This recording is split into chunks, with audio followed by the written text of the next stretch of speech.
Ingmar's potential places to stay, there are two options.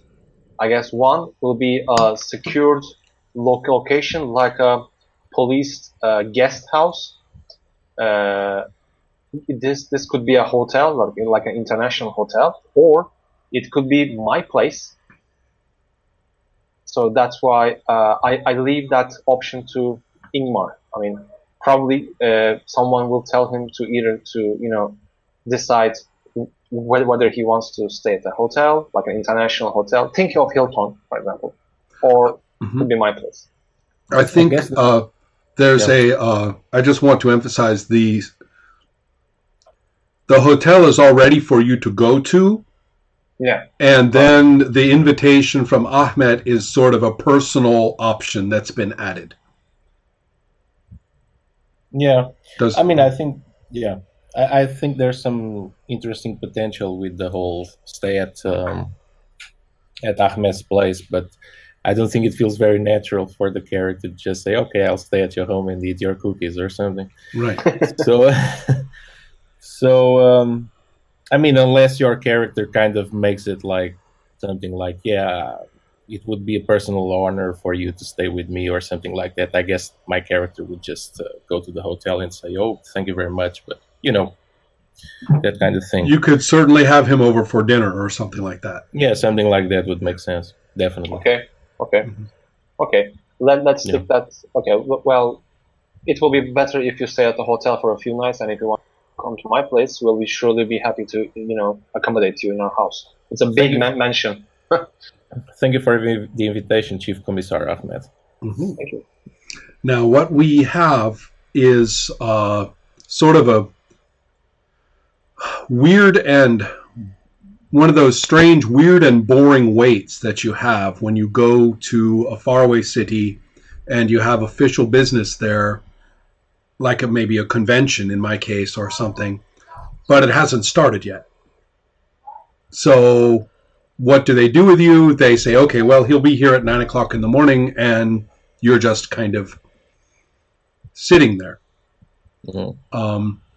But you do have some information that has arrived from Sweden, which has followed you to tell you about the latest developments in minor problems like bodies going missing from morgues and things like that.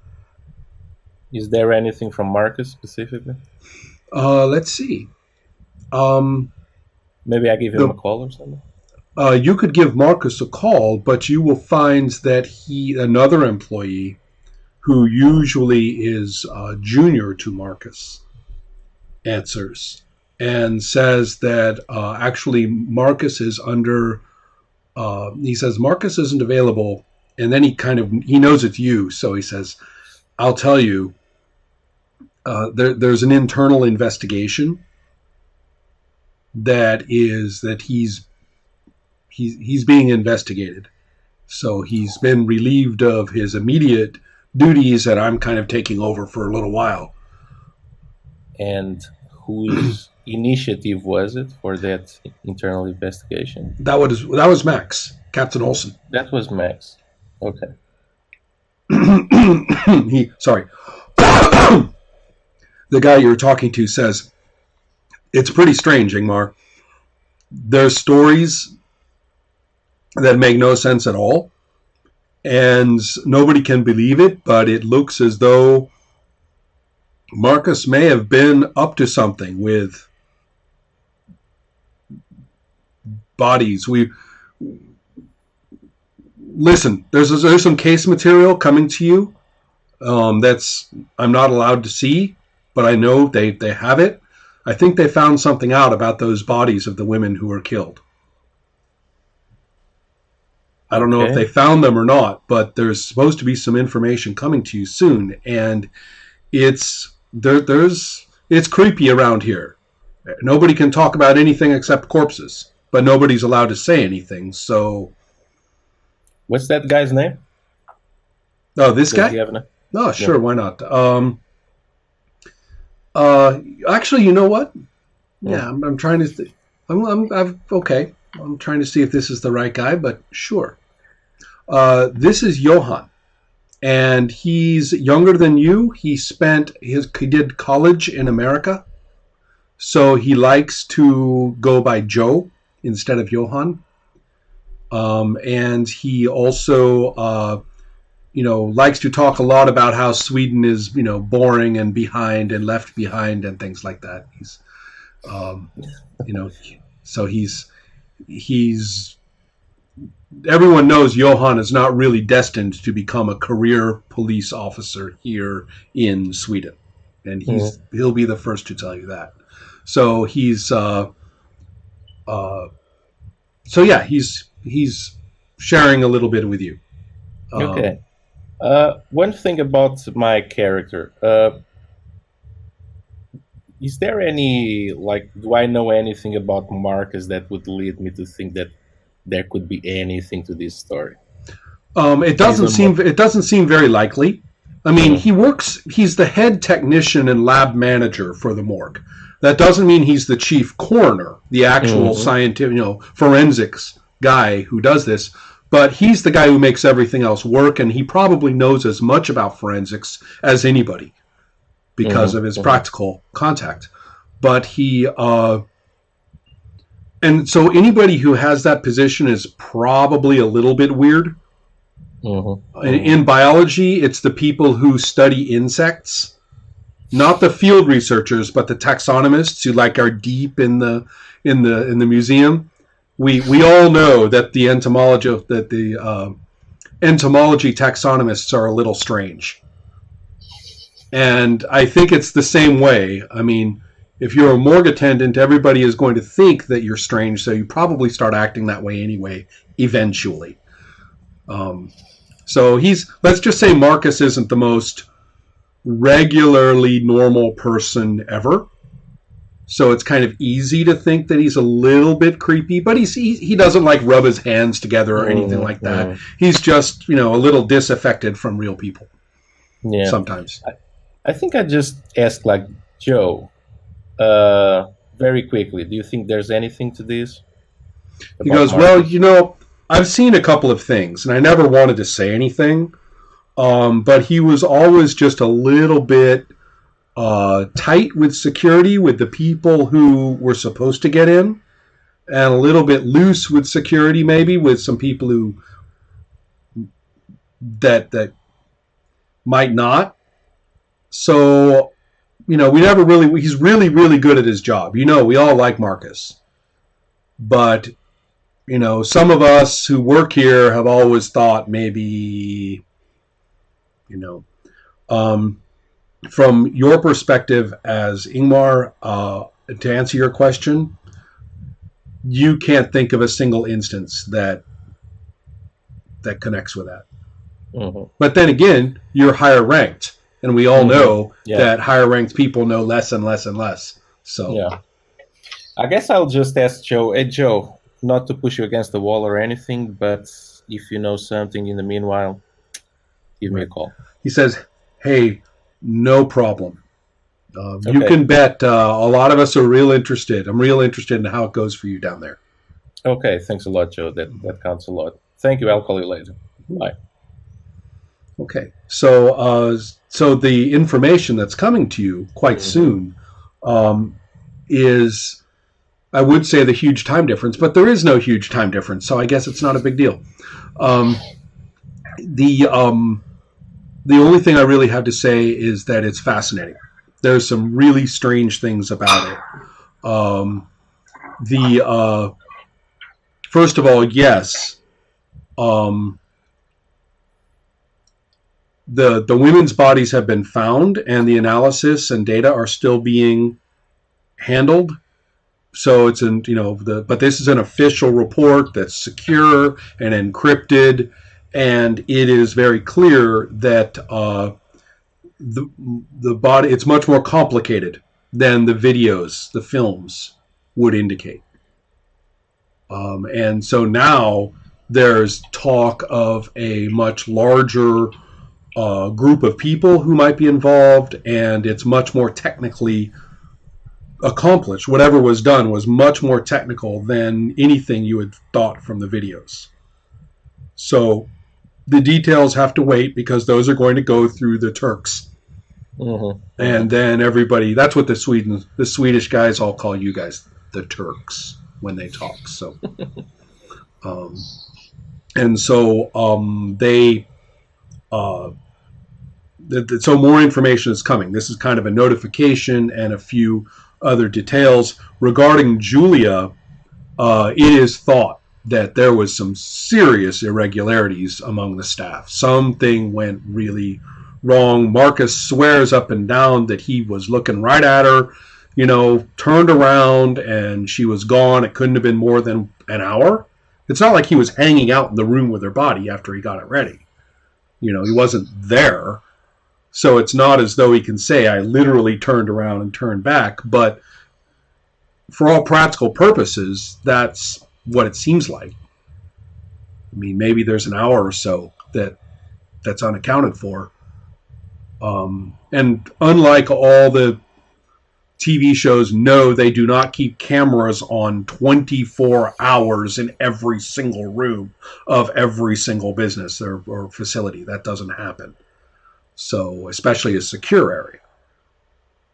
So more information is coming on that too. But if that's the case, then did you ever share the content of the video that mentioned your name, or did you keep that secret? I never shared with anyone. Right. Okay. So therefore, right. Mm-hmm.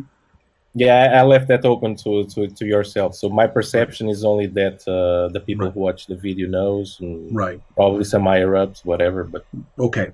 So and Max would know that, and he said this is important because that video was the only indication we had that the killer had anything to do with had anything to do at all with the police station, let alone you, but had anything to do with us organizationally.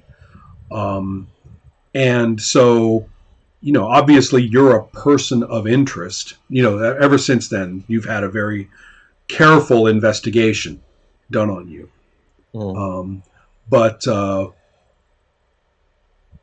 But this is the second indication that this whole thing has connections to the police station, and that's why he's very, very worried, because this is, what on earth is this? This is a gruesome, perverted killer is one thing, bad enough, but some kind of organized effort that actually has penetrated the police.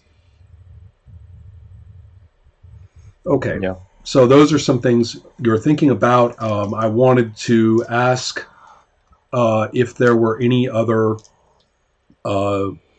sorceress details you wanted to attend to before we look at Ahmed. No, I'll probably just give some crackers to John. Mm-hmm. Mm-hmm. So keep him happy in the hotel. No one knows. Mm-hmm. Well, that's the I imagine that at the cafe you may have grabbed a few more packages of crackers to bring along. So. Yeah, definitely. Okay. Now, Ahmed, there's only a few. Do you want to spend your evening at home, or do you want to spend the evening preparing for the meeting with Ingmar tomorrow? I'm gonna be at home with my wife. Oh, okay. But at the same time, I'm gonna be thinking about that dog that I just saw behind Ingmar. Mm-hmm. Probably after the meal, I will probably discuss this matter with Solomon. Yes. Okay. Deeply. Yeah. Well, let's get to that in a moment, which is excellent, because I just remembered a roll that I wanted Pedro to make. So go ahead and Pedro, and roll for cover, 4 dice for you. You see, you guys are very, very easy because your scores are 4, 4, and 2. And so that means your cover is 4, and it means that 2 of your scores are 4, and it's just 4s, 4s, 4s all the time. So let's see. Go ahead and roll the 4 dice and tell me what you get. 10, 8, 5, 2. Oh my goodness. Okay. You have done very quickly and easily as you stop looking at Max's recorded message. You very quickly and easily realize the videos do not kill or do not include the actual moment of death. Mm. So this So, is the stuff that is being sent to me. right. Well, Well, the stuff I've seen already. And yeah, you've seen it already. The point is, though, you're thinking about them, and the it's impossible to believe that the women would survive, Mhm. but It's not the actual Yeah. death. yeah. Yeah. So, so that's. But on the other hand, the other report did say that the two women's bodies have been found. Yeah, but I need to see the details. Yes, of course. Yeah. So, all right, back to home, where first of all there's dinner with Selma, and is it just the two of you typically, or Probably. I don't know if Ingmar accepts it. Or no? probably Ingmar, I believe, is Yeah. just staying at the hotel tonight. Yeah. Okay. So So it will be me, my wife, and Solomon yes, of course. from somewhere safe. hmm So we have the two of you who would be. I think you guys have not always been eating together very much in the last Yep. few months or 6 months or so. So that means that perhaps you spent a little time together, working together in the kitchen and actually Yeah, making the meal together. And so it's probably something that's pretty good. And so you can tell me what that is when you think of it. And so the I should ask too, and I know this is kind of a personal question for the character, but is Ahmet and Selma, are they observant in religious terms? Do they practice, or is it just a No. cultural thing? Konya is a very religious city, but Right, if they are both him and his wife are really open-minded, right. uh, probably they are Muslim, but they do not practice it that much. You know, Right. that's really hardcore stuff. You know, Right. They don't do that. I mean, they don't go to mosque. Right, Let's right. put it Or that way. maybe for Eid or something like that, you know, or Yeah, probably. Yeah. Probably once in Yeah, 4 exactly. years. Perfect. No, I completely understand. That's so now that we have that picture. So, so this could be a couple from practically anywhere of their economic and social circumstances, Yep. and so she's very careful not to talk about important things. You know, it's she's kind of trying to stay out of sensitive emotional areas for a little while. And then she kind of says, that becomes a little harder and harder because you're supposed to be having a nice sharing dinner, but you're not supposed to talk about anything important. So after a little while, you can you can see she's having kind of a hard time keeping the conversation going because she's not the kind of person who's really all that interested in what her friend said yesterday. At least in terms of talking with her husband about it, so what? Yeah. Right about this point, when she's kind of struggling for words, if you get a look at Solomon, who's curled up on a pillow somewhere, Solomon yawns. Like, and it's a cat yawn, and it is the longest and most complete cat yawn possible. Closes his mouth and looks at you once, and then puts his head down on his tail again, or his hind feet. Yeah. Puts it down again. Solomon just told you that he is bored. Yeah. He is super bored. Okay. I look at Selma and write directly in her eyes and say, okay, since we have established a long conversation about daily things, maybe we should talk about really important. I mean, important stuff that puts us together as a couple. You know, if you want to spit it out, just go ahead. Well, she says, well, I think I should tell you that I want to spend my life with you. And that means that we actually live our lives. It means that we maybe take a real vacation. I can't remember. You know, we haven't even said the word vacation, have we? Yeah. She doesn't have to say since when. You know since when. Yeah. So she says we haven't even said the word vacation. Maybe that's a little bit of a start. And it's almost as though I haven't dared to move or speak or breathe or go anywhere. And I think we just have to take the step and go somewhere. And even if it's not like a romantic movie and we rediscover everything and are happy from that point on or whatever, even if it's not like that, at least we can start moving again a little bit. Okay. I will. She stops a little bit more and says, I'm really thinking that we need to let go of who's to blame.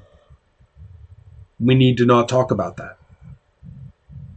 And she says, look, Ahmed, I know you're a policeman. You've dedicated your life to catching people who are to blame and understanding who's to blame. I understand that. It's a big part of who you are.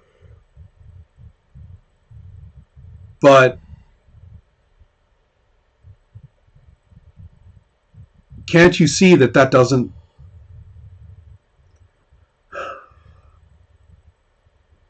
apply to us? And I feel guilty for saying it. Okay. And I'm afraid that you're going to think that she starts to tear up, right? To get a little tearful at this point. I'm afraid you're going to start to think that I'm like one of your perps who's always saying that they're not to blame, they're not to blame. I'm afraid you're going to think that I'm like one of these people who would never take responsibility. Okay. But I look at you and I can't hold you responsible. I can't. Thank you. That was really sweet. Maybe it's sweet, Ahmed, but I don't believe that you can say that to yourself. Well, I'm sorry. She says she's like, so I'm Right. sorry, right? She's honking her nose. You know, it's not romantic at all. It's not a pretty little cry. She's going honk. You know, so. Let's put it this way. After I catch the killer of my friend, I will probably retire. I will probably end this stuff because I had enough. I had better things to do, which means spending time with you. I mean, 100% spending with you, and I don't want to go after killer after killer. But I want you to not even, divert me from this cause ever, because this is like the peak of the human death that I have seen. I mean, there are stuff that I cannot talk to you. This is really, really for police eyes only. And well, she says, I don't want to know. No, it's okay. But let's put it this way: that this is probably the hardest case I have ever seen in my life. There are angles that I have not explored or know, and but this is the something. hardest case. And you're going in tomorrow, and you're going to dive into it with everything you have, right? Yeah, exactly. Tonight? she says. Tonight? Yep. Let it be just a little vacation. Okay. Okay. So you have a little bit of a choice. She's indicated that you are welcome to have the same bed tonight. Yeah. Not in a really seductive way, but just, and maybe for who knows, maybe not much, but you can be together. You can sleep in the same place. Yeah. And she, in a while, is preparing to do that. Solomon is nowhere to be seen. Okay, because I had some questions about. Do you think that she used tranquilizers in order to overcome her depression and trauma? Well, that's a very good question, because she doesn't have that kind of. I don't know if we're all grown-ups here. I don't know if you've known people who've used antidepressants.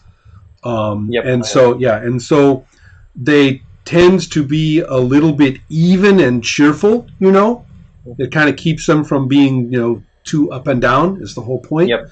And so she doesn't have that kind of cheerful, upbeat, receptive feeling. This feels a little bit more like she's genuinely getting there herself. Okay. If that makes any sense. Yeah. Because what I have thought that after we have slept, probably I gave her I don't know, water with pills disintegrated in it, so it's completely diluted. And once she's fallen asleep completely, I had a long conversation with Solomon about this whole business, because I want to explore more, but I don't want to lose her. So once she's completely asleep, 100% soundproof asleep, I can have a long chat with Solomon. You have a humanity of 3, I believe, correct? Yeah. Roll 3 dice. Okay. Oops. Sorry. It's gone.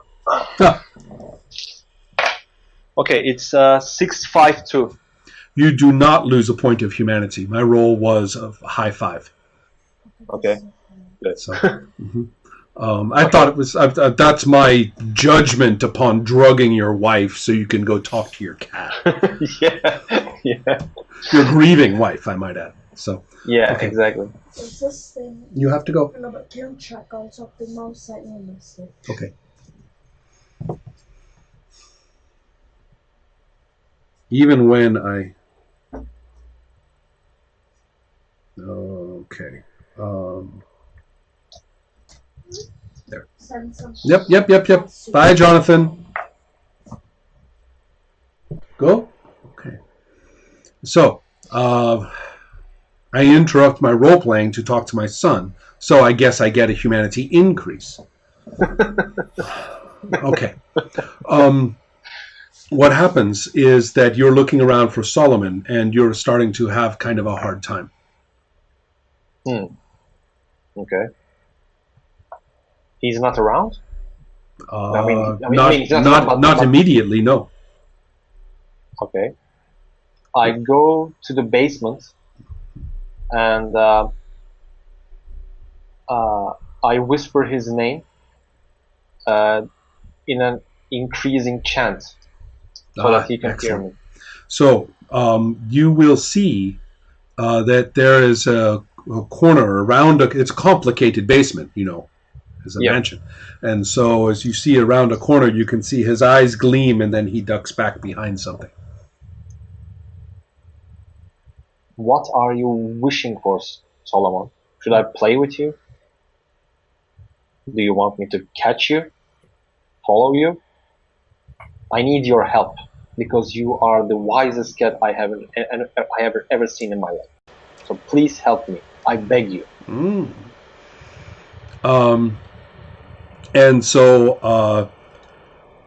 are you going to follow? You're just talking into the air at this point. You're just going to stand there. Okay. No, I'm not going to follow the cat. Mm-hmm. I think I have praised him enough. I see. All right. Well, in that case, you're going to have to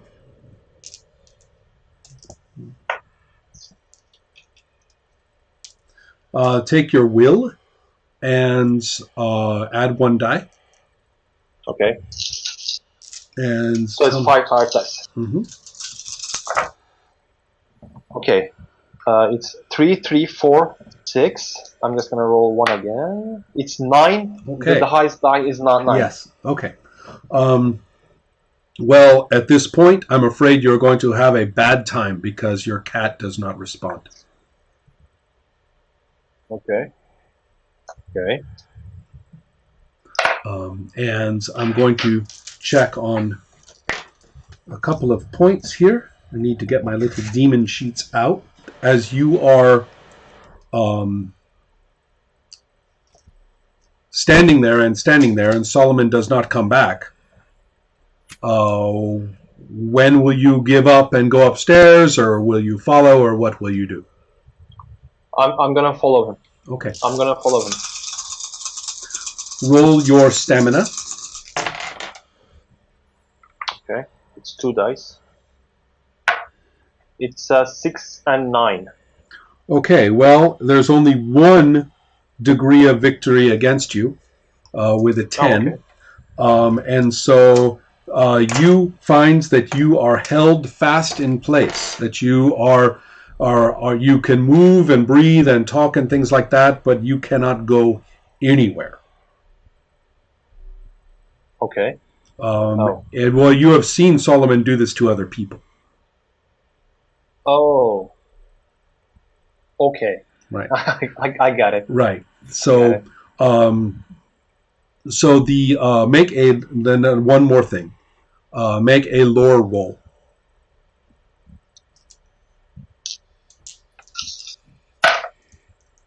It's 7, 7, 1, 2.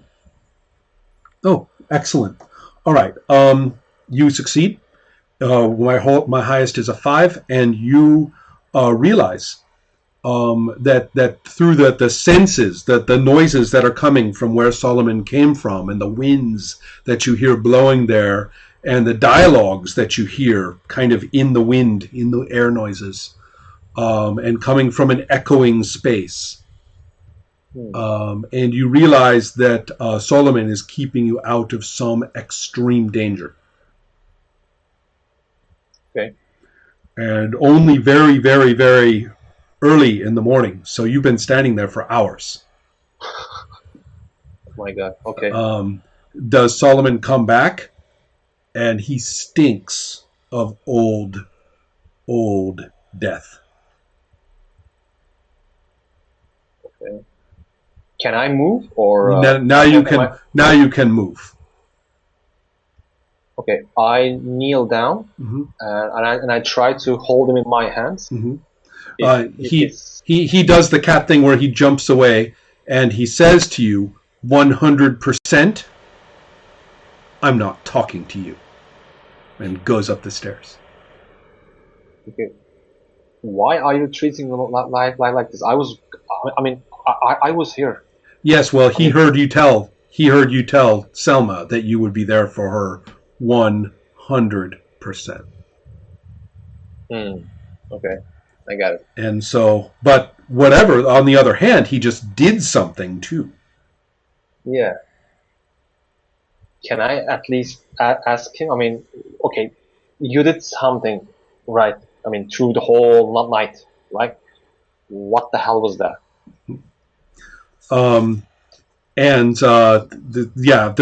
I'm still playing your failed will roll, when he rolled 2 10s, and so from earlier, and so no, he's just going to make you suffer. You don't. He kind of likes you. Begging is a kind of praise. Okay. And when you plead with him to tell him, he's like, this is great. This is great. Let's have some more. Okay. Beg a little more. I'll think about it. So. All right. Good. I'm going upstairs, to have a quick bath and breakfast. Then I drove my car. kissed my wife goodbye, and drove with my old car to where Ingmar stays. Okay, sounds good. It might be the hotel near the airport, which I found a picture of. Now, take just a moment and look at the pictures of you two characters that you sent me. Oh yeah, it has gone. Okay, good. Yeah, I was going to say, this is a war of the mustaches, I think. Yeah. So the two of you meet each other, and I'm going to make things pretty quick. Let's go ahead and meet at the station. We'll go to the station, probably to an office area with conferences and where conferences are held. And I don't know how fancy it would be. Not so fancy much. at all. Okay, all right. And also, however, it is very secure. Nobody is going to be recording this, and nobody is going to be watching or listening. There are nobody here is here except for authorized people. Mm-hmm. And this is going to be kind of interesting because you might have seen Ingmar may have seen a cat just running around like around a corner or something when he went out of the airport at first. But whether he even cared or not, I don't know. But it does seem a little strange for somebody to have a cat here on top of the file cabinet like that. Although, of course, it's a perfectly ordinary cat. And so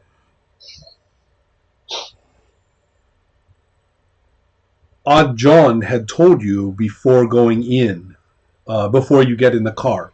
Odd John had stopped and said, "I'll see you a little later. I'll see you a little later." And you can see Odd John's looking at Ahmed,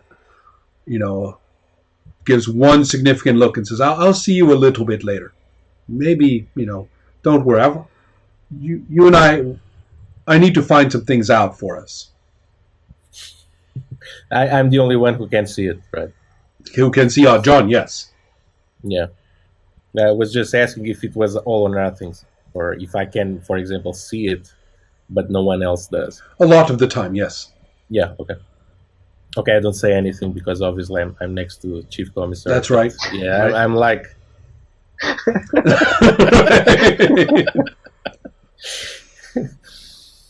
Yeah. So, anything else for this scene?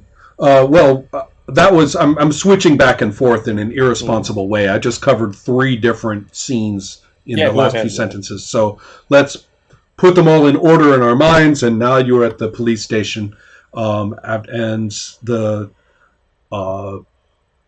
I imagine you two must have talked about very basic things on the way over.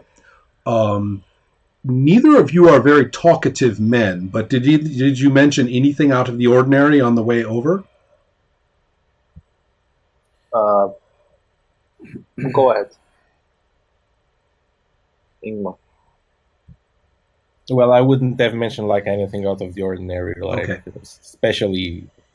But I guess I ask about these general questions. So, any news? Have you received the reports? Blah blah blah blah blah blah. You got a text. Actually, you got a text that a lot of new information was available. Yeah, tell Ingmar that I just got a text with some information that I will go over it as soon as possible. Okay. Yeah. Not Ingmar, but right. Ahmed. Sorry. Yes. Well, what I mean is that Ahmed knows he got a text. Yeah. Oh, okay. That you got a text notifying you that there's all kinds of things coming in at the station for you. So, but I got it too. You had already been told that they would be getting this. Okay. So, but I didn't get any new info. That kind of info that I was expecting. Nothing. Okay. Probably I asked Ingmar. So, what was your expertise again? Well, Chief Commissar, I've had some experience with ritual murder, so there aren't many of those. So, as you know, being an expert on these basically means you have been involved 2 or twice in your entire career with these kind of cases. So, I guess that counts as my expertise. Okay. Okay. So you're saying that in Sweden there are lots of ritualistic murders? Not really, but well, a couple of them during my career, basically. Okay. Funny. All For right. whatever reason, it's not really an historical thing at all, but yeah, Okay. it happened. And All right. I happened to be involved in both of them, so 2 or 3. Only you? Me and some of my colleagues, but I guess I'm considered a world expert in the in this kind of cases. But it doesn't Ahmet take much to does be. not laugh, by the way. Yeah, right. Right. So Yeah, it doesn't sound good to be an expert in this sort of thing and to have been involved in the only two and stuff like that. It's not a good look. Not exactly a Yeah. good thing for being famous for. So Right. and you caught the killers, right? yeah, I caught both of them. Or Dead? 3 of them, wherever.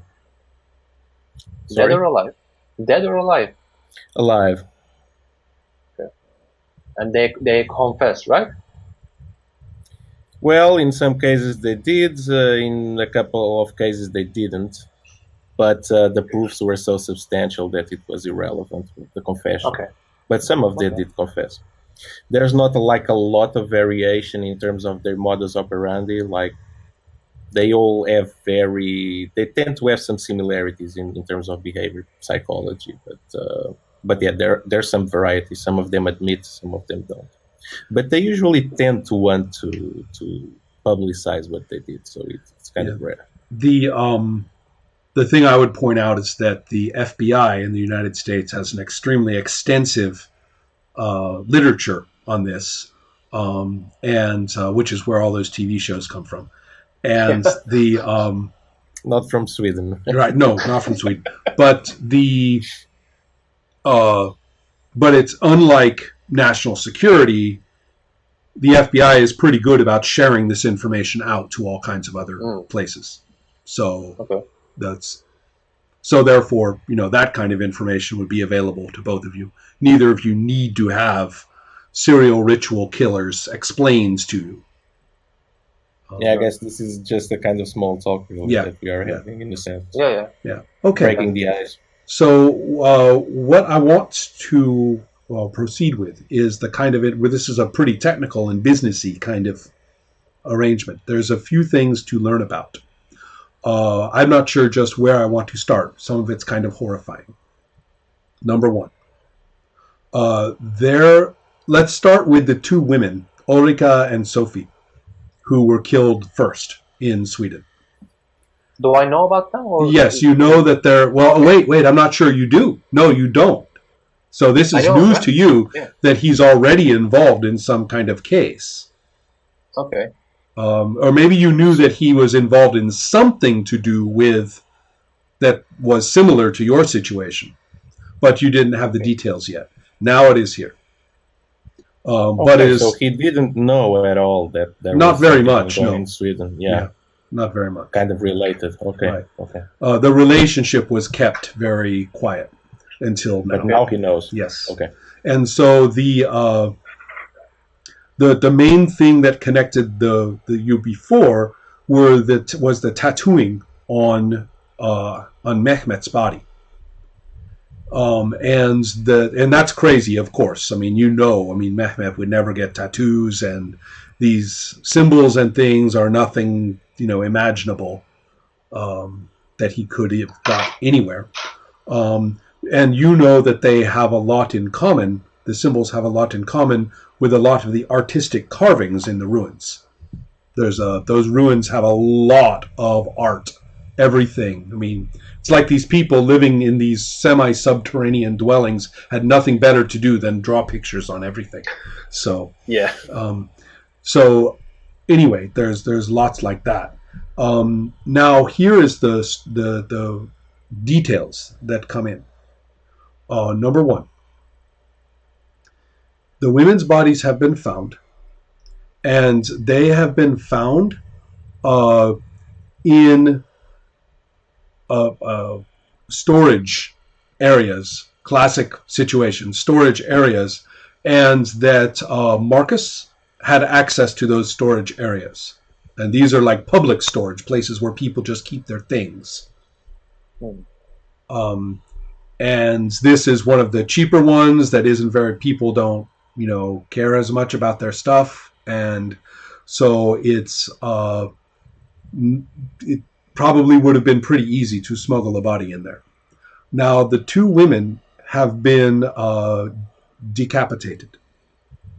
And the bodies have been ritually positioned with the feet and the hands bound in a way that kind of wraps them close to the body. So the body is kind of curled. And also they have been, some of the bones have been broken, like with a hammer.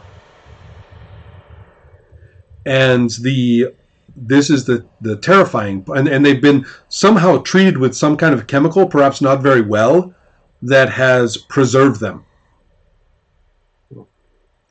or would preserve them in a longer period of time. Although again,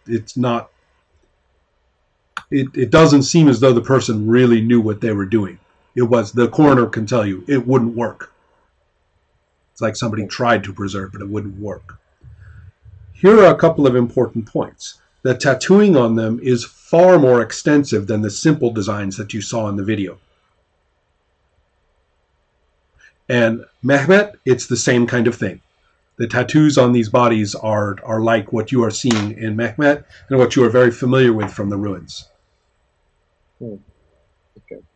And so then here, I am afraid things get really disgusting. The heads that I mentioned have been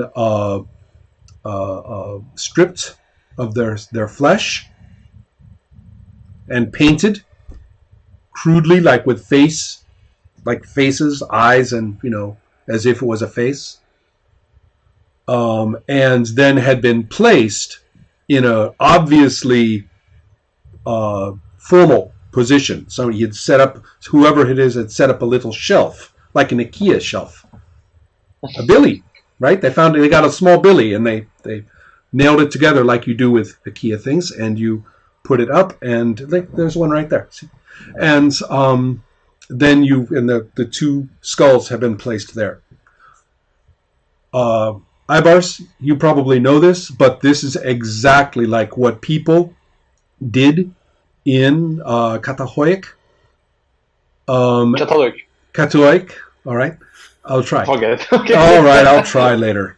You'll teach me carefully. Practice for next session. That's right. I'll have a little training session. But they will. But there are 3 mounds or separate ruins there. The oldest one to the east is the biggest. And it is raised up on a high mound. And the only reason that it's up on a high mound is they kept building buildings on top of the old ones. So the most of the hill is actually the crushed and ruined layers of the town. And so that one, which would be about, it reached the height of its activity about 9,000 years ago. That is the one that has the famous goddess figures, including the one that is at the big museum in Istanbul, this goddess, that's this incredible image with lionesses next to her. Yeah, it's called Kibele. Yeah. And then there's also the multiple skulls.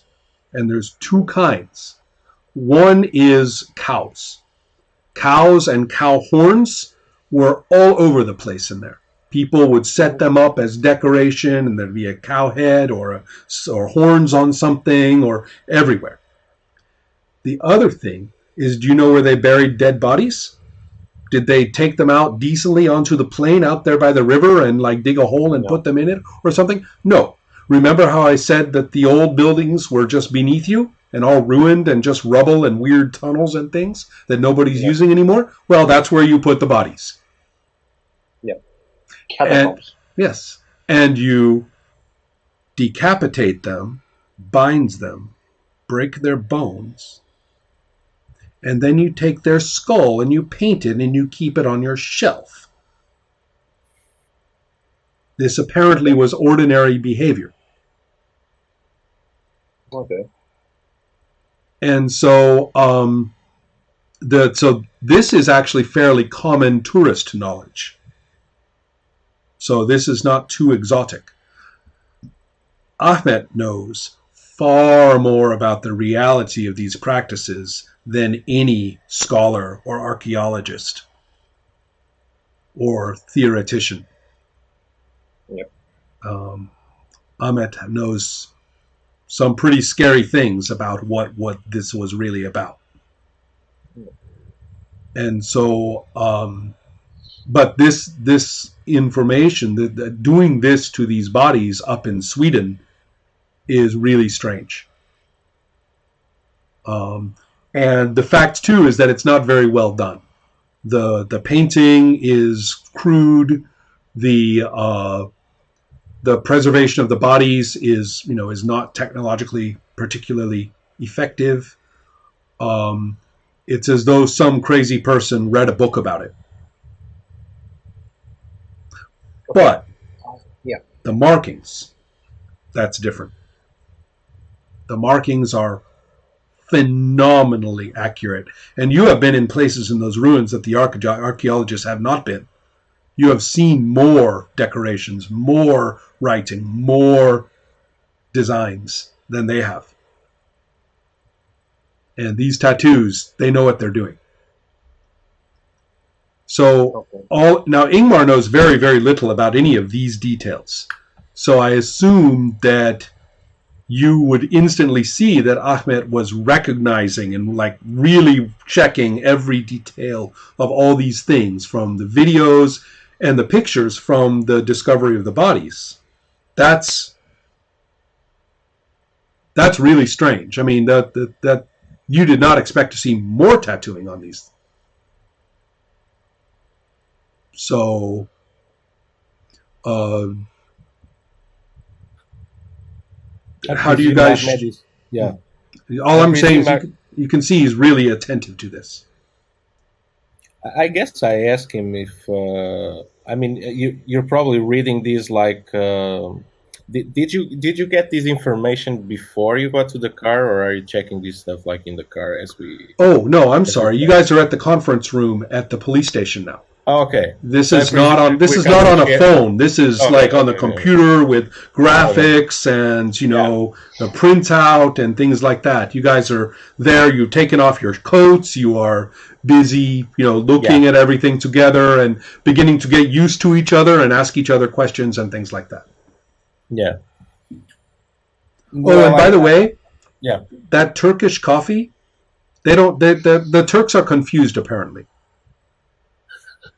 Because it's really, they didn't use enough water. And it's really small. It's really small. Yeah. So, so you drink your coffee and, you're kind of doing this with the cup. You're like, there's something in the bottom. That's right. Yeah. And there's not enough, So you're kind of wondering, and you're thinking this guy's crazy. Nobody drinks more than 2 coffees. That's nuts, So, anyway, so yes, 2 very, very coffee cultures, both of them. Both cultures just swim in coffee, but it's very different. Yeah. So yeah. Okay. I got a few questions about Ingmar. So these 2 women, they have been painted exactly the same as my fallen friend, right? Exactly the same. I mean, the same quality. Right. Yeah. Okay, but they chopped off these 2 women's head, but not my friend's head, right? Correct. Okay. Do you guys want to review what happens to Mehmet as far as the report is concerned? Yeah. Right, because I talked a little bit about it last time. And so the interesting thing about him is that, again, it looked as though he was assaulted in a relatively public place, perhaps in the evening. and had been killed in a very unsophisticated way.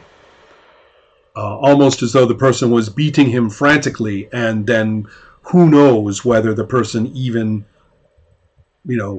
deliberately killed him. Mm-hmm. But what was the killing blow? It's the kind of thing where somebody is beating your head against the side of the street, against the curb on the street. Okay. And again, who knows? The witness statements have started to come forward. Nobody saw this actually happen, but people did see a man running a block away, at the right time. And so there had been perhaps a let's see. Perhaps there had been the ending of a social gathering. I'm thinking of something like a wedding or one of the parties that comes before a wedding when everybody gets together. And so one of those. And so people were leaving one of the houses. Mm-hmm. So there was a lot of people. And then this guy came running and pushed through them and screaming something and ran down the street. And so there's a police report about that. And that was and there's some pretty good witness statements. It's a great opportunity for witnesses. A lot of people got a look. It was a very memorable moment for them. The running man was Mehmet, or no, the suspect. Okay. Yes. So this, and the timing was perfect. It would have been just minutes after the presumed time of death. Okay. So following up, the police are all the regular detectives are already following up on this and looking for the guy. So that's already underway. So some progress has already been made on that matter. Okay. So the question is, does Ingmar, Pedro, I'm going to just jump ahead and maybe take over for a second, which is not really fair to you. But would Ingmar ask to see Mehmet's body? Yeah, definitely. That's what I was thinking. There's a lot of information coming here because I wasn't aware of the bodies or anything. So for me, a lot of this is new. Absolutely. Right. Yeah. Right. So I think the two of you are probably putting up pictures on a wall about right now. Yeah, kind of sharing more or less what we knew. Right. There's nothing very specific that I know that he doesn't have in the report. It's actually the other way around. He knows a lot more than I do at the moment. Well, except there's a couple of things, though. Julia is part of the file. Are you going to talk more about Julia with... Yeah, but that's a tricky one. Right. I probably am not going to mention at this point. I probably can refer that there's a colleague of mine that was also showing up. He has the video probably of Julia. Mm-hmm. Mm-hmm. But I'm probably not going to mention what happened in the morgue, at least not now. So that kind of details, the more weird stuff, I'm probably leaving it out. Okay. But for the body, yeah. But before I ask that, I probably will make a remark about nice cat you have there. Mm-hmm. Oh, thank. I seem to have seen it before. Really? You liked it? In the airport? Is this kind of cat normal here? But forgive me, but you're really a foreigner here. Each city in Turkey has filled with cats and dogs. Oh yeah, well, not in Sweden really. Yeah. But not much of those street animals. But funny though, we don't have. We can permit cats in some places because it's cute, but we don't permit dogs. Oh really? Yeah. Good thing I don't have one. Yeah, but yesterday one of them was just behind you. Really? Yep. Must have been someone else's, I guess. No, sorry. Are you sure? Yep. And guess what?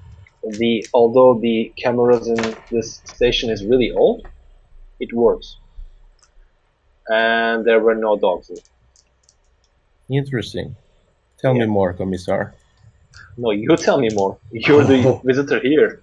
All right, please. So this is a will-on-will roll. 4 dice on 4 dice. Let's see what happens.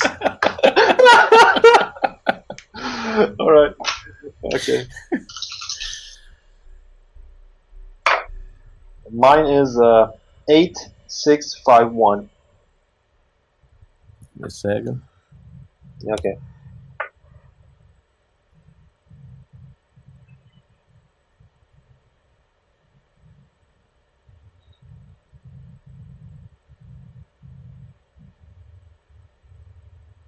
Uh, 777. Oh, okay. So he has one victory on you. The way this works in Sorcerer is that you are not obliged to do what he says, but then you have a -1 to whatever it is you want to do instead. Mhm.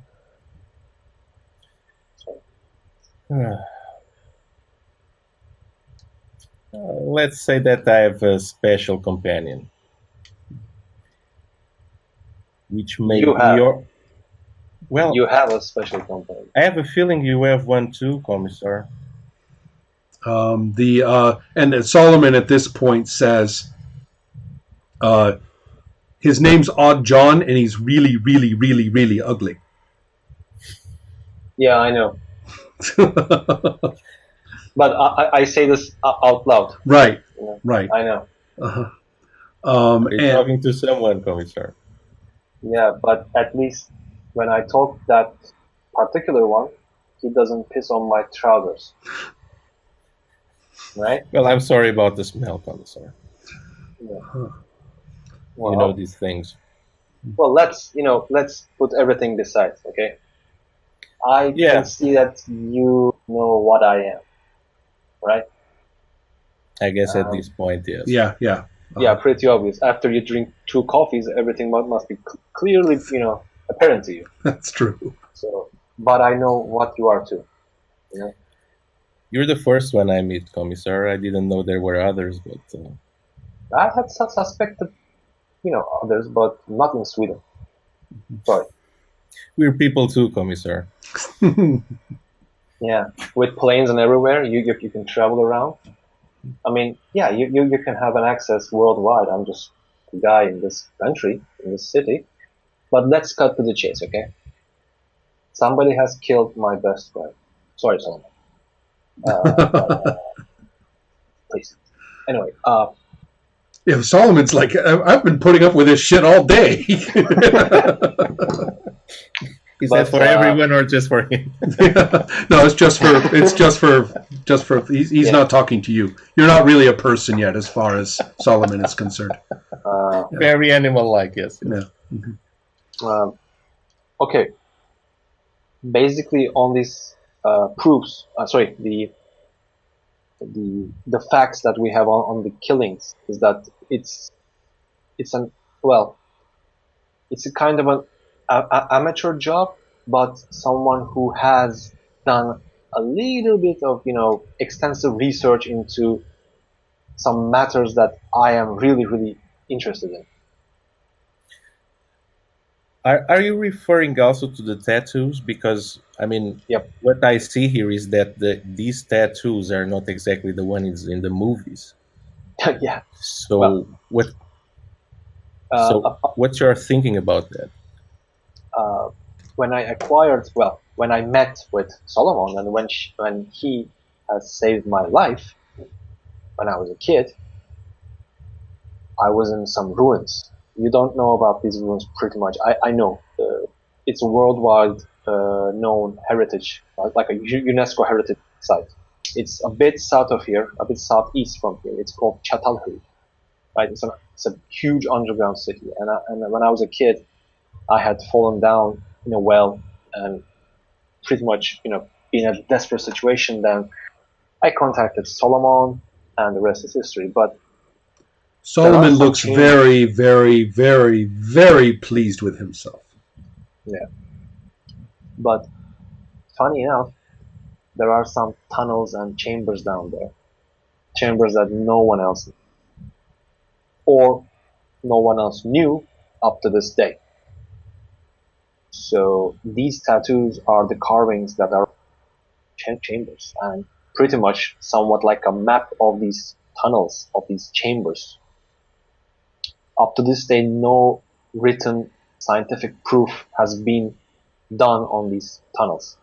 So So these tattoos, the imagery that is portrayed in these tattoos is only found on these ruins that you're talking about, that no one supposedly knows about or didn't know about at the time. So this Yeah. doesn't come from other types of pictorial inscriptions. I mean, if there are any other evidence, it must be from another city that I don't know, which is pretty much, well, could be a common thing because Anatolia has filled with cities not like that, but I don't think so.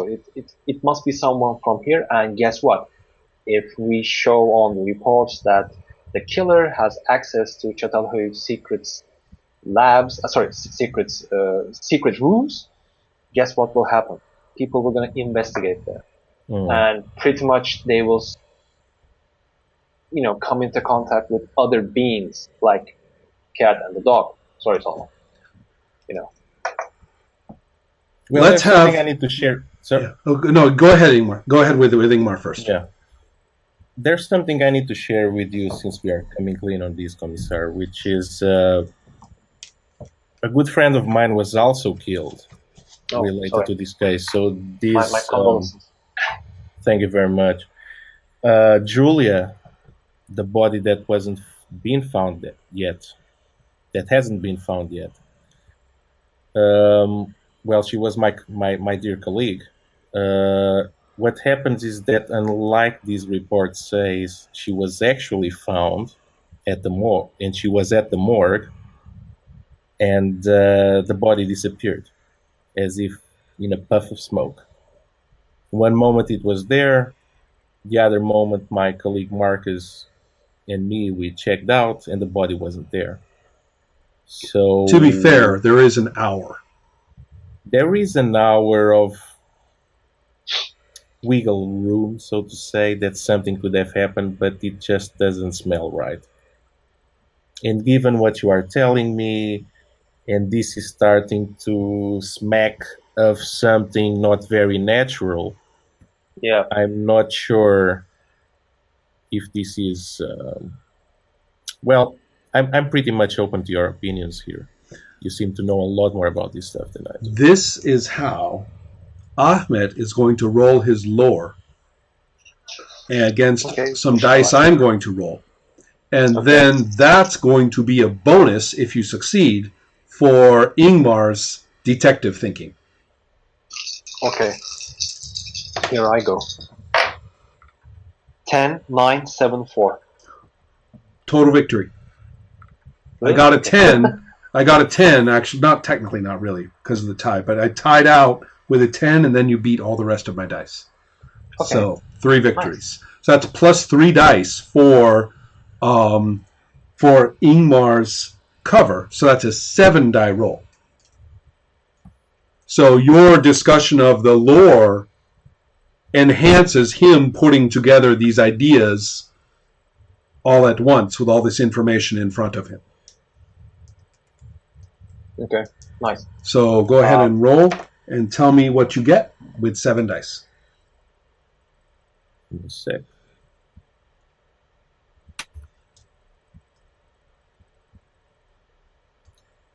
Nine, 4, 4, 4. Okay, so you succeed with 1 victory, and the that was with 7 dice or 4? With 7. The Okay, others good. are 2. Okay. Yeah. So we have some success, and the first major success is to figure out, which isn't too hard, is that you are looking at a progression. You are looking at first you have the women who are killed, and then they're treated the bodies are not found. They're treated in a particular way, and the tattooing. There's a discontinuity. Somebody killed and tattooed these women, and tried to do some kind of this further ritualizing on them. And then with Julia, it's like it got almost as far. But the body was found before it could get prepared. And then with Mehmet, it's as though the tattooing had been done, and then who knows, maybe it's hard to tell. Why would he be walking around? You might want to investigate, and he had not told anybody that he was going there. So it's mysterious in terms of his ordinary life why he would be in that spot anyway. Okay. And so the detective work is now proceeded so that they can give a timeline for his death, and he actually had been missing for about 6 hours before that point. So maybe he escaped or something and was running away or something like that. But here's my point. You guys can figure out that success gives you this information. Whoever did the killing was not an expert with the sorceress content. In Sweden. In Sweden or here. Or here. Or here. Yeah, here it was. Yeah. So there seems to be some sort of discontinuity between the sorceress aspect of this and the killing. And in fact, the more you are looking at the Swedish murders, the more the killings seem to be, despite the precision of the tattooing and things like that, but you realize you never saw the person who made the video who did the first tattoos. You don't know if that's the person who did the second. Mm-hmm. Could be a cult. Yeah, and you don't know that the first tattoos that were done on the women, Mehmet doesn't have anything like that. Okay. So there seems to be a discontinuity between the killing in the criminal sense and the sorceress stuff. And that discontinuity is very evident when you're looking across all 4 of the killings. So that's what your roles can get you at this point. And so just as your lore roll helped Ingmar's cover roll, Ingmar only got 1 success. So you, Ahmed, get 1 bonus die to your cover roll. You see how the rolls make a big, a big ring. Okay. Yeah. With 2 sorcerers, both of whom are police detectives, talking about this. That's the it's like a circle. It's like It's okay. Not a complete one because it doesn't come back to your lore, but it comes all the way around to your cover roll now. So yeah. So what do you get? 9554. Okay. And good. Oh, might get a 10. 95544. Okay.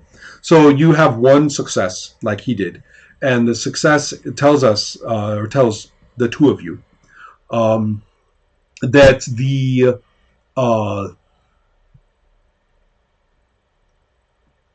it tells you that the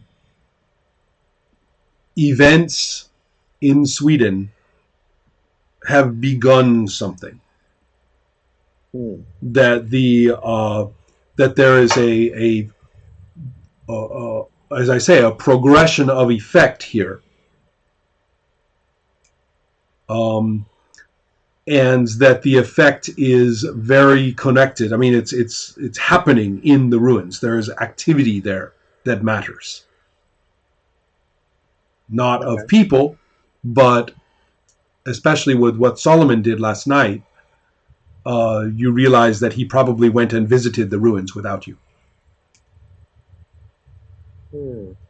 Okay. And at this point is when Odd John joins the conversation. And nobody, of course, would ever let a dog into a Turkish establishment of any kind, and nobody would, put up with it coming into the police station. But it is there anyway. Who sees it? The way you find out is that he pokes his nose against both of your feet, right? So, and then pops his head up next to you, next to Ingmar, at the table. He pops his head up, and it goes. sniffing at things. And I pet her. Right. It's a she, by the way. Oh, is that so? Yeah. Okay. And so, I all kept right. the Then feminine part of Granny. excellent. In that case, Solomon would have referred to she is very ugly. Okay. Right. And so the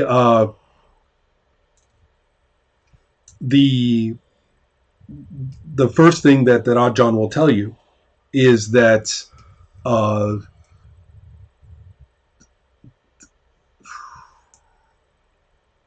he says, I didn't want to come here, and I don't want to stay.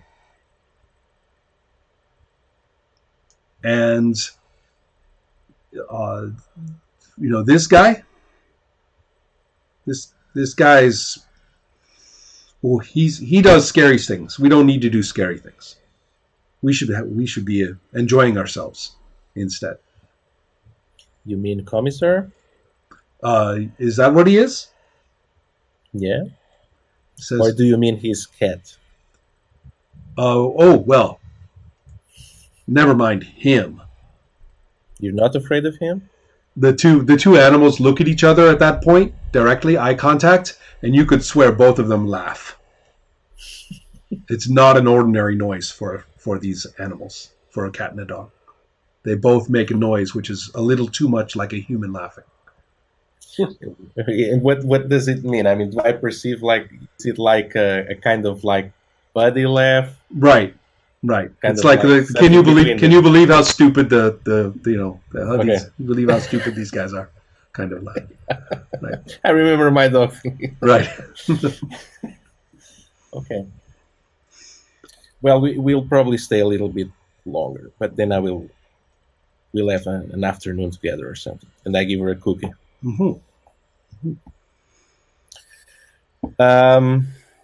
Commissar, can I see Mehmet's body? Yes, of course. And can you lead me there? And Yeah, Sure. I'm sure that will all be Yeah. managed. You have the phone call. Probably not a surprise to anybody anyway. yeah, So, 2 guesses. Oh, is there a body there? No. Yeah. It was pretty obvious, wasn't it? I wasn't expecting it. I have to say. Okay. Good one.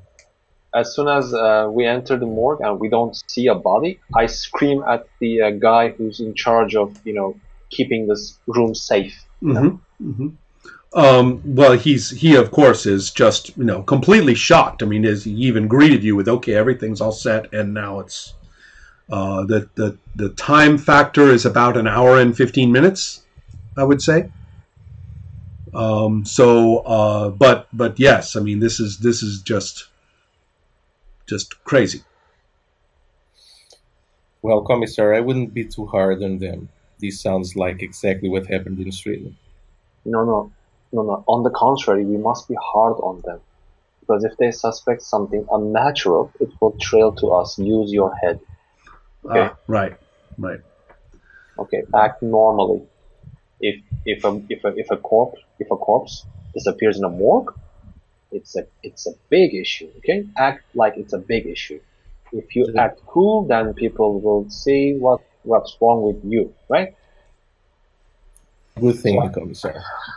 Okay, so I imagine that the rest of the day is one great big bureaucratic and logistic problem, because now the whole police station is going to be up in arms about somebody taking a body. Everybody gets investigated. Pedro, Ingmar is probably a little bit surprised at the ruthless efficiency with which every single member of the staff is investigated. I mean, it's like, no, you're not going home. You're not going home, and everybody you've associated with in the last 24 hours is going to be right here in an hour, and it's really phone employers are called, and there is just no argument. There is no argument at all. Everybody is 100 people are processed in the next 5 hours. Yep. So Now, interestingly enough, of course, you have the results of the same thing happening equivalently in its own way in Stockholm. And so you haven't even really had much of a chance to look that over, because you might mention at this point, oh, by the way, Julia. So are you going to bring up? I already. Oh, okay. I already told him. Oh, right. Yeah, that the body was missing. Okay, yeah. Yeah. When we started talking about. Okay, good. Because that would be really embarrassing to have to bring it up about right now. So. No, that's why I was telling him like to calm down, because this is the same thing in Sweden, and then I got a view of how Commissar behaves. That's right. Yes. Yeah. So what I'm going to say is, first of all, make a cover roll for the Commissar. So Ahmed, go ahead and roll, so we can just see how well you run the station in this moment of crisis. With my bad luck at rolling dice? Actually, you've been pretty good. Okay, it's 10, 8, 7, 7. Complete victory. Flawless. Okay. That's what I mean. Right. It is, you guys are able to do a lot of things. Number one, you're able to learn that the attendant was not at fault, but that, you can also come up, considering that role, you can come up with a pretty good official explanation. That is merely misplaced. Don't worry about it. Everybody relax. Right? It's an irregular, a little bit of incompetence, a little bit of bad filing, a little bit of somebody put it away by mistake. It's okay. Okay. So you're able to cover it up. You, as far as you can tell, have learned, on the other hand, known only to the two of you, apparently that body got up and walked away. Okay. That's the best thing you can tell. Nobody came in to get it, and there was a way out.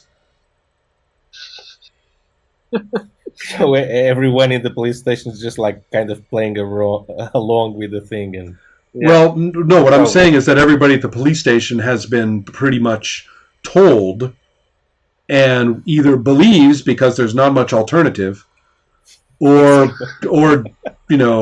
is able to say, all right, that's how we're handling it, If the commissar says so. Yeah, that's how we're handling it. That Mehmet's body is just fine.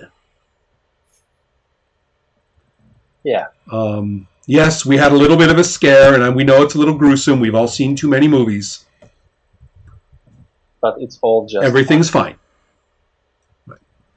But the two of you have realized that things are very, very far from fine, and you know that, impossible as it may seem, Julia could well have gotten up and walked out. By the way, about Julia, she was found earlier than she didn't have the complete job done to her. Correct. But I don't remember if we established how her body was actually found. No. And the answer to that is that it was found half in and half out of one of the many. Stockholm is a series of islands. Mm-hmm. And so it was found half in and half out of a very shallow place. Oh, I know. By the Vasa, by the harbors there, by the historical museum. There's a walkway that goes, or a path along the river. That's a dirt path. Goes away from the streets. It goes past the consulate, past the American consulate. There's a really nice little forest path there, but it's a little bit isolated. And as far as they can, is now that you're thinking about it, it seems to you as though she ran down that. She somehow escaped from somewhere and ran down that path, and was found dead in the water. Okay. Just at the edge of the path. Oh, it's disgusting. I'm thinking of the exact spot. I've been there, but I don't remember the details. Okay. Maybe it's for the best. Mm-hmm.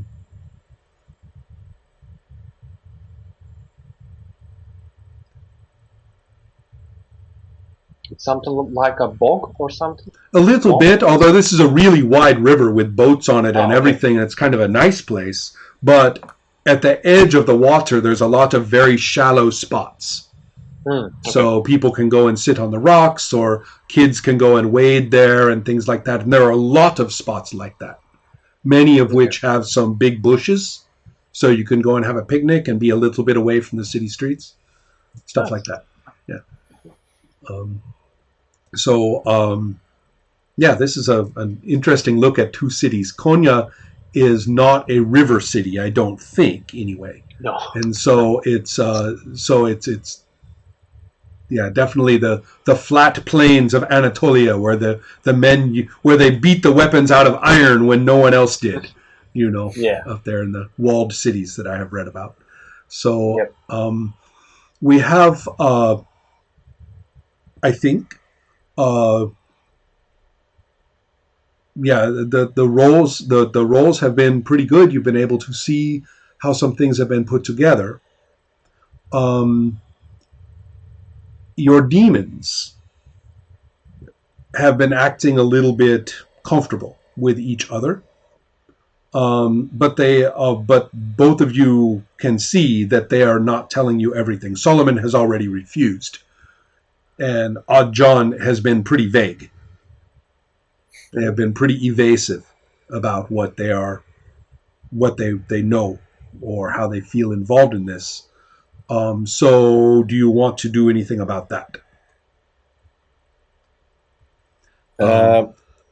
Was this the day that we were going to have dinner at your place? Sure. I think I suggested I go to the hotel, prepare myself if I'm not needed at the police. I would also say that don't forget that you can reinforce one another's roles, and that there are rituals that you can use on your own demons if they are not being very obedient. Well, my thinking at the moment was really to go to the hotel and try to talk with Odd John, but of course that you're mentioning is cool, but I think that wouldn't cross the mind of of the character right now. Okay. Maybe later. But my idea is to go to the hotel and give it some cookies, stretch myself in the bed, say, "Come here, girl, come here," and then start asking some questions, like, for example, "So what's been going on?" So you're lying there in the bathtub with the dog with its paws on the side. In the bathtub, in the bed. Oh, in the bed. Just checking. That was a little strange. So maybe you. It could be a nice image, also, like taking a bath in the dog. Well, I was also sort of interested. I mean, the phrase Turkish bath is famous around the whole world. I mean, it's used for the same kind of thing everywhere in the world. And Swedes are no stranger to, publicly baking in the steam. So I don't know if you would go to. Probably is not appropriate for you to go to a public bath, but in the hotel, you might be surprised. There might actually be a facility for guests that where you would feel a lot more comfortable than one would imagine. You're like, this is what I needed. Good steam. Yeah, but there's a big difference, and the difference is, I don't know if that's true. I've seen it in some movies or some documentaries, but if we go to a Turkish bath, we always wear some sort of a big drape, right? Just to cover your. And I believe in Stockholm people don't wear, so they're completely nude. It depends. Yeah. Because if you do that in here, people will be extremely like, "What's going on?" It's completely out of the norm. It's usually naked, even sometimes in public saunas. But if it's like people who don't know each other, if they don't know each other, each other, and everybody's just in the public in Sweden or Finland, they will wear something. Okay. So it's not here actually. No, I mean,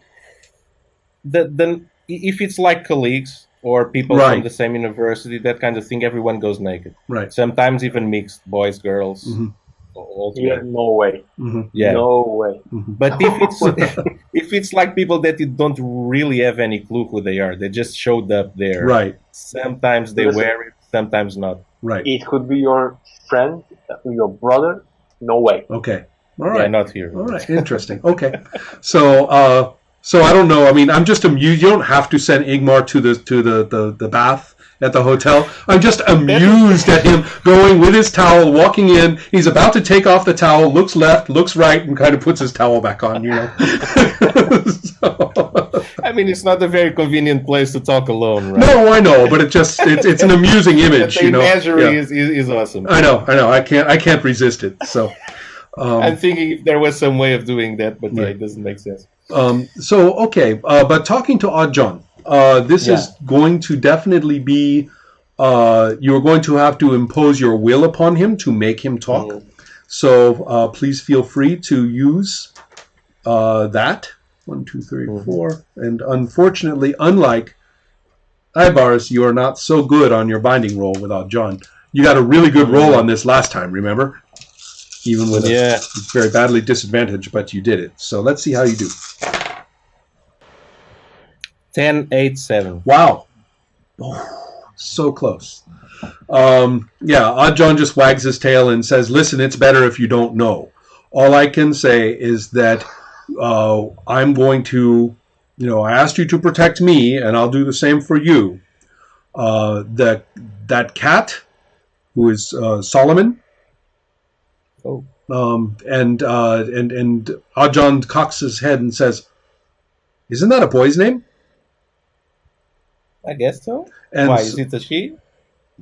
Solomon gives you the look of like, you are the stupidest puppy he has ever had to take care of. Thanks, John. just that look on his face of just indulge me. Okay. Well, the most important thing is that guy, Commissar? yeah, he's going to die. What? He's marked for it. He is marked. He's going to die. They're going to get him. And I just want to make sure they don't get me. Who? People?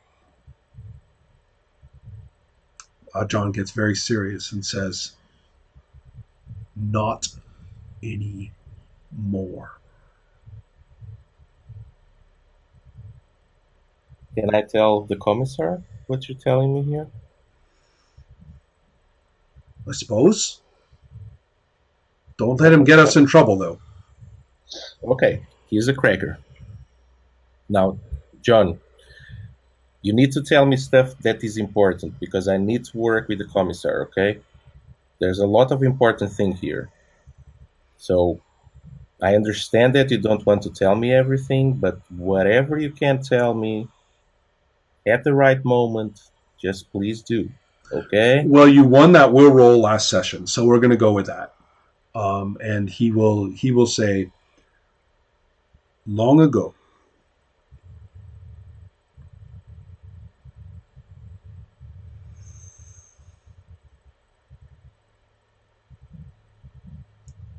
there was a place where we were kept well fed, very well fed, always happy. Crackers, he wiggles his butt and he wiggles his head. Crackers. But, better than crackers. But it was bad. But he said, but that was long ago, and we are small now. I am small. I am just small. I am little, and the world is much bigger than it was, and it is scary, and it's better to have a friend, and crackers are good enough. So, John, when you say we, you literally mean you were there. I suppose. It was so long ago. Maybe I was gone for a while. Okay, let's not talk about these anymore. Right. How... Demon states of existence are a little bit fuzzy in the best of times. So, So, how do you like that cat? That cat is scared Go too. along? That's scared too. We don't want to go back. But you go along with it fine? No, we don't want to go back. We want to stay with you. So he also wants to stay with me? No. Okay. That's the problem, you see. That Ahmed guy, Yeah. he's making a mistake. It's just like I told you. He's starting to care too much. He's starting to be. You can't divide. You can't have a girlfriend. You can't have a wife. You can, but they can't be that important. I'm your best dog. And I love you more than anybody. You understand that? Well, he kind of seems to be forgetting it. And if he doesn't take care of Solomon, if he's not good to Solomon the way he should be, the way you are to me, well, it's going to be hard for Solomon. Solomon has to choose. It's not going to go well. Let it be a lesson to you. It's a lesson to you, Ingmar. Don't be like that guy. I get it, Joe. He's starting to. Solomon was complaining, caring about some lady.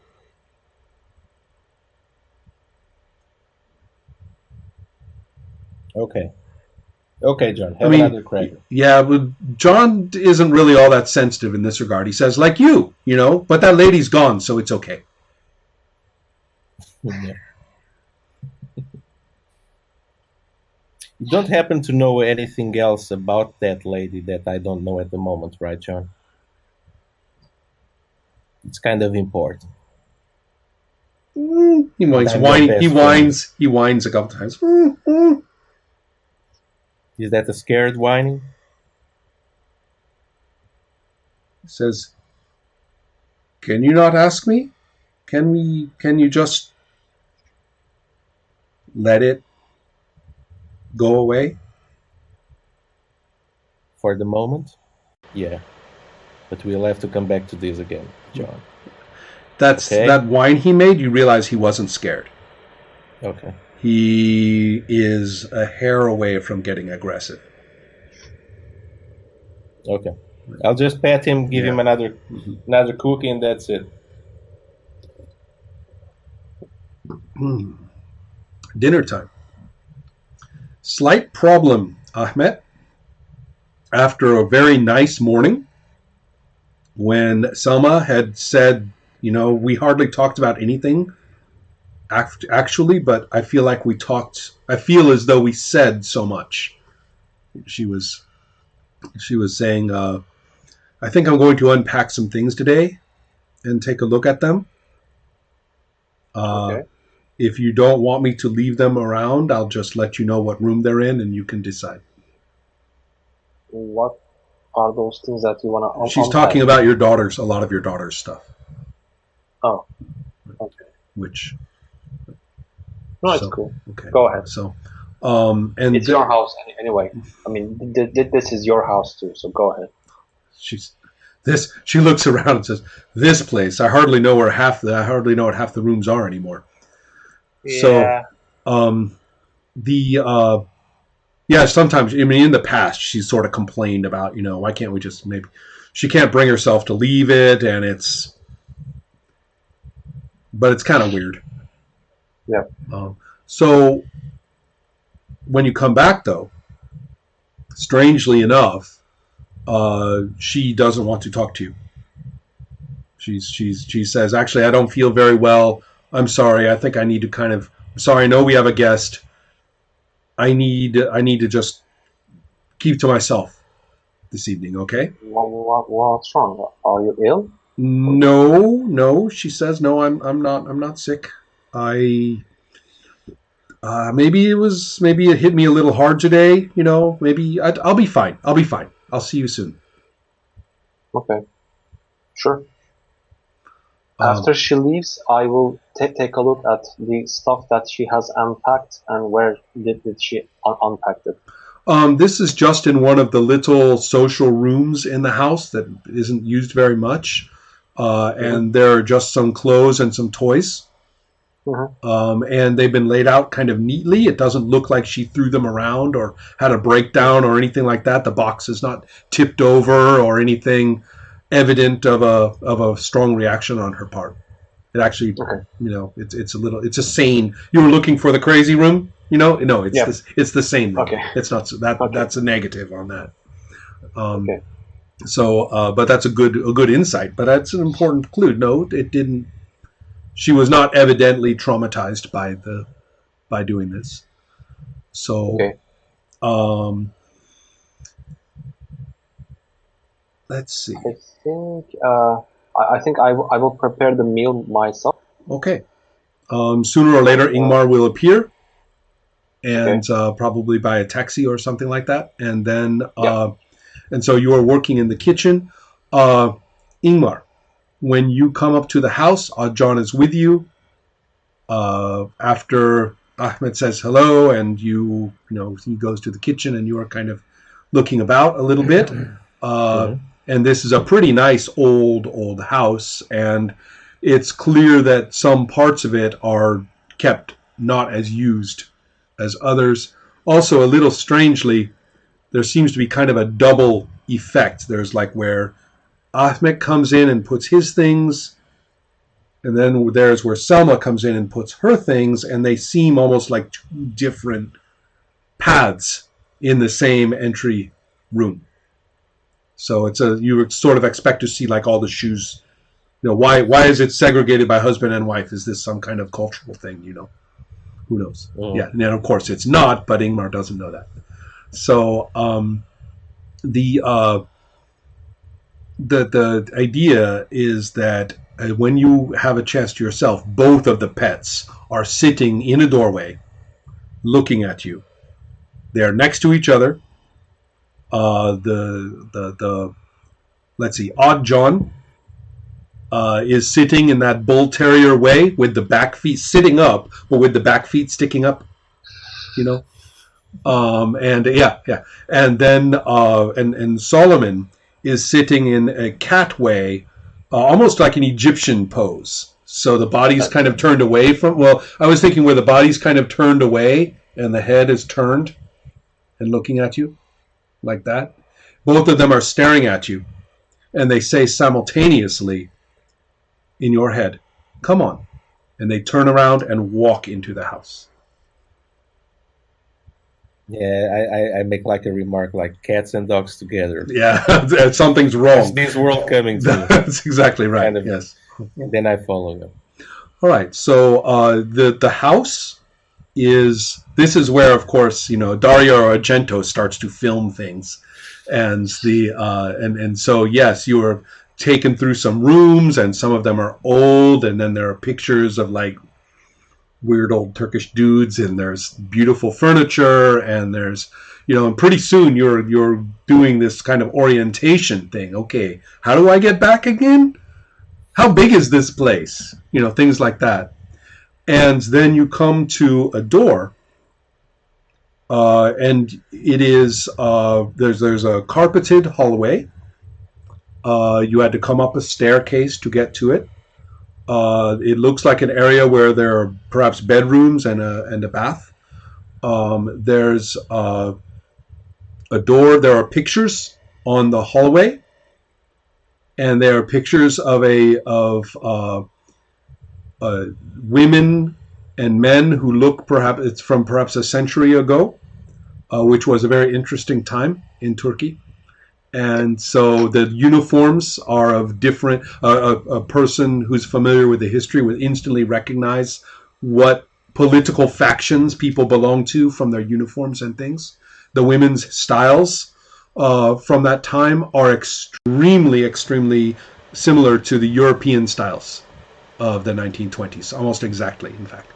And so you're looking at those pictures, but then there are also much more recent pictures, and you see a younger Ahmet and a beautiful woman. She's striking. And then one of the last pictures, the only one of her, is a picture of a little baby girl about 2 years old in a pretty dress. So these are pictures coming to this door. And as you are looking at the pictures, as you are walking by, you hear a woman's voice from behind the door. And it's saying in Turkish what sounds to be like an almost frantic repeat of a short word. The negative sound in almost all languages is recognizable, whether it's nai, ne, niet, no. Hayır. Yeah. Hayır. Okay. In Turkish, it's hayır. Uh-huh. And so you're hearing that, more or less that over and over, but other words too that are related to it in Turkish. And so, no, I won't, stop, that kind of thing. But you, of course, can't recognize exactly what these mean. But there's a woman's voice there, and both of the pets. Solomon is doing that thing where the cat walks back and forth right in front of where the door opens, and kind of almost turning and round in place to turn around. And Odd John has stood on her back legs and is scratching at the door. Do I also see this, or no? He's way off in the house. You're busy. You're probably talking to him over your shoulder, mixing something, and you have no idea that he's not even there. Okay. Well, I guess I'm gonna open it. Right. I wouldn't if it was just a voice, but with the demons doing that, I'll probably knock first, or the knocking has no response. The voice continues. So when you open the door and look in, you will see that there is the same woman who is in the photograph, somewhat older now, and she is only wearing her bottom underwear.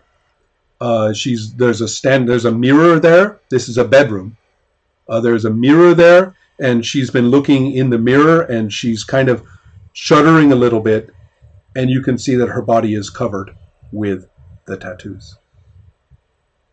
Oh shit! And she sees you. Her first response would be exactly as you would expect of a woman, with almost no clothes, in her own house, in her own bedroom, confronted by a strange man.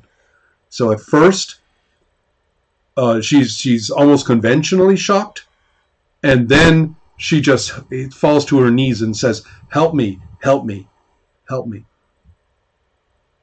I scream for Ahmed, and I grab her in my arms and kind of try to carry her away in the direction where Ahmed is. Right. Her response, she really doesn't want to be touched by the strange man. Okay. If I sense that, then I don't grab her. So. Right. But on the other hand, it's almost as though she's pleading, so she's like getting closer, but then not getting closer and then not. So yeah, I've kind of tried to sense if I can actually grab her and if she's wrong. And I say I'm a police, I'm a friend of Ahmed, but at the same time I'm screaming for him. Right. And both of the pets, as soon as you shout for Ahmed, say no, like oh no.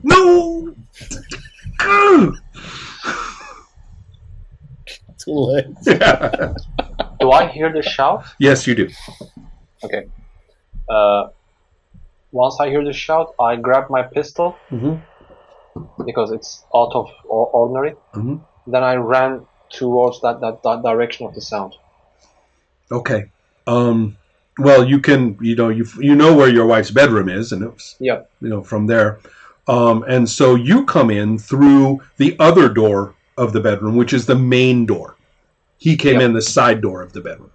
It's a mansion. The doors go in, different corridors and shit like that. So, so you come in the main door and you see Ahmed there, or see Ingmar there, in, almost in clearly, I can't believe that I put a Swede in this scene. You don't know whether to go up, down, left, right, back, forth, in, out. Exactly. Exactly. It's the worst. And so... but he's half Portuguese. So well, I guess, but... So anyway, the effect though. I mean, you walk in and you see the tattoos, and both of you know, in every case so far, what those tattoos mean. What is the very next thing that happens to somebody? Okay. I grab a blanket, like a really thick blanket, and I cover her up immediately. Mm-hmm. Then I took her in one of my arm, and with the other arm still in pistol, I told Ingmar, "Do you have your gun?" Yeah. Okay. Then I turn to Solomon and say, "Solomon, grant me your perception, please." Okay. Please. Yes. So you're going to smell? Yep. Okay. And so yes, the smell is very much one of the ruins, but not as they are today.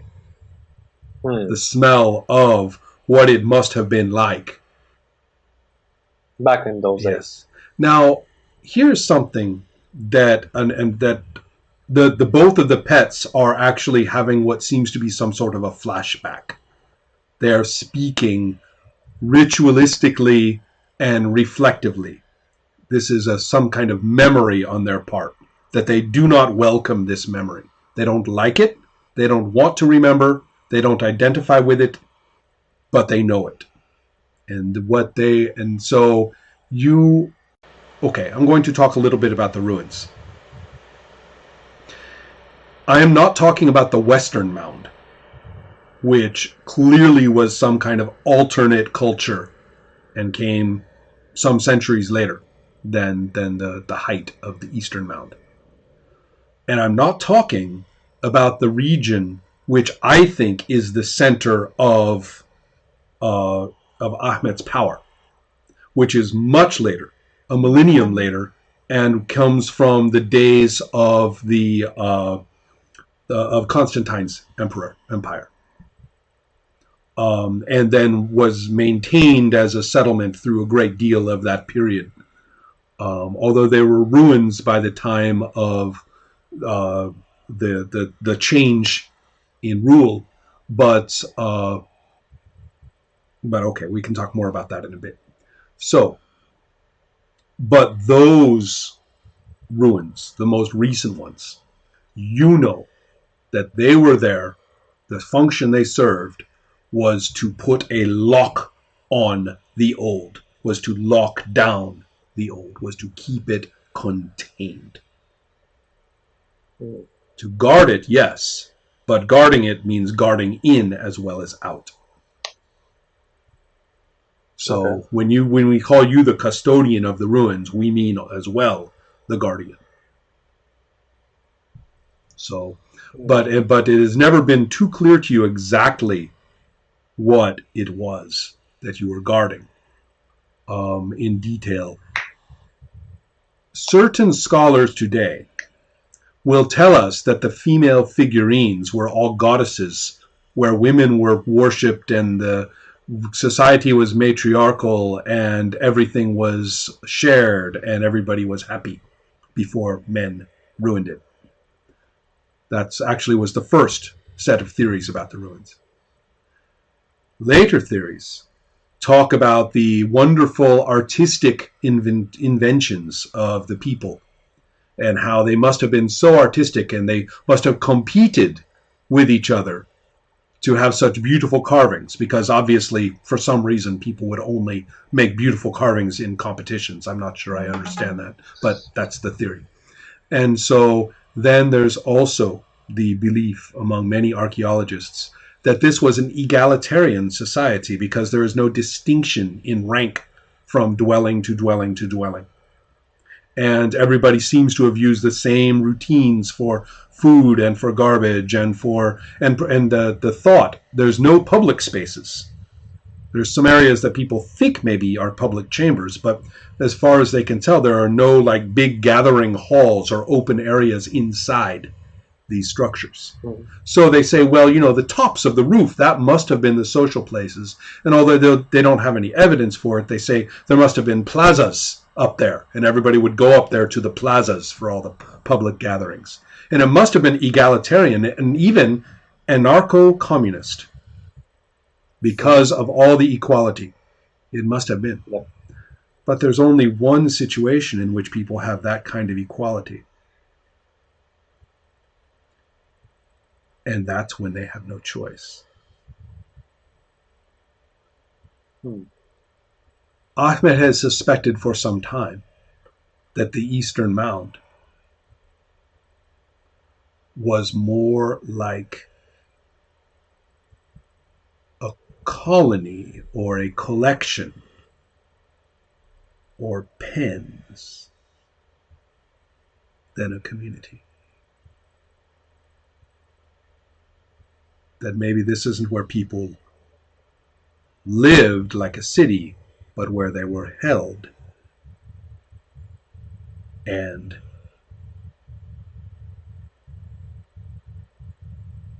perhaps used. Odd John did talk about how the crackers were better back then. Oh.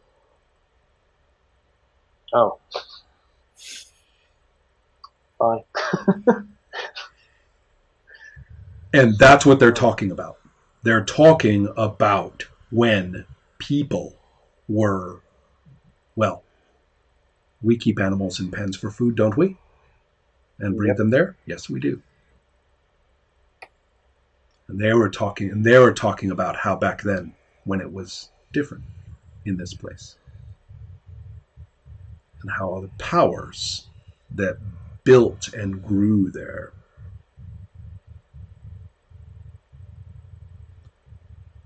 So I know I just insulted an entire ancient culture, which I'm sure was a wonderful place actually. But I mean, I took one look at it and I was like, oh, that's just asking for that's just asking for horror. So, although you guys still have some crime to follow up and who actually did the initial killings, who actually killed your friends, but who actually killed your friends may not be the same as really what's going on. Yeah. By the way, one thing, do the tattoos that she has, I don't know, I mean, I probably didn't take a very thorough look, but does it look like the more the advanced ones? crude Yes. stuff? No, these are the real deal. Yes. The real deal. Mm-hmm. Did they carve the tattoos on her in her blood, or just ink? Well, it looks to you as though it's ink, but the analysis from the tattoos on the body, on Mehmet's body, are yet to come back from the lab. And remember, they did not have Julia's body for long enough to do anything with it. And they only just got those women very recently. So the actual chemical analysis of what the tattoos really are, we've been saying tattoos. What are they? And you saw tattooing in the videos for the crude tattoos.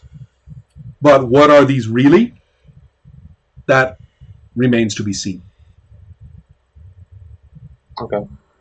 And so right now they look like ordinary tattooing, but I mean, you just saw your wife. If last night, if somebody had been really tattooed, like with real tattooing needles, they would be like wounds. They would be bloody. They would be swollen. Yep. And they're not. Yep. So yes, that's it. Okay. That's to be examined. So anyway, though, yes, that is where we are. Is that enough for now? Yep. Yep. I would like to say something before I forget. I want to actually tell the Commissar Ahmed what the dog told me. Oh, yes. About his death. Mm-hmm. And even though I'm a naive sorcerer, I perceive what he meant about the cat. Right. Right. The best of relationships. Right. I don't want to tell him because I know that the cat is around. So I guess I wrote it.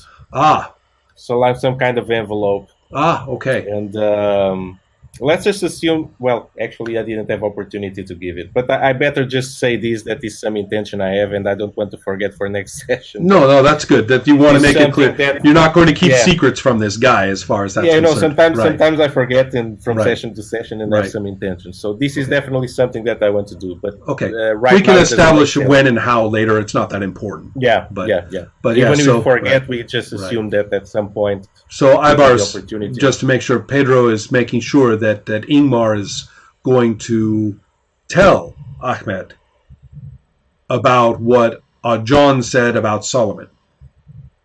So, right, that you are that your caring about your wife is not pleasing your demon, and that's going to make the two of you less effective against these dangers. Okay. And that somehow you're supposed to die, or there's like a that there's definitely the target is pointing at you. Yeah. Okay. But this is maybe some letter that I give you. Right. At some point after this you can always send me a text message from cell phone. Yeah, I guess we can establish that I sent you. Sure, that's fine. Message or something. I also wanted to say that I also have prepared the information that about the ordinary type detective work, and that I was willing to continue with investigations of that kind, both regarding Stockholm and Konya, but for purposes of play. I just want to let you know that when we start the next session, I'll probably begin with that. Because those are moving very fast, those investigations. Especially after that event at the police station. Everybody is on their best behavior from now on. So you're going to get results like that. So by the time that you look again, they will have made an arrest. Also in Stockholm, they're going to need a little bit more information that Ingmar might be able to figure out and send them. And then they'll be able to make an arrest too. So we'll probably pick up with those. Yeah. So. So we just end with this scene with me, with her in my arms, and. Well, I think Ahmed has taken on the blanket situation. Already, So, but yes, I think that's enough to worry. You guys have sorceress problems, clearly. Of some kind. Yeah. It was nice. Mm-hmm. Yeah, this was quite nice. Yeah. Excellent. Yep. I had really chills when my friend's body disappeared, and also when we just get to the position of actually the harm comes to my wife. Well, gentlemen, thank you very much. Thank you so much. See you next week. See you next week. All right, more Sorcerer. Yep.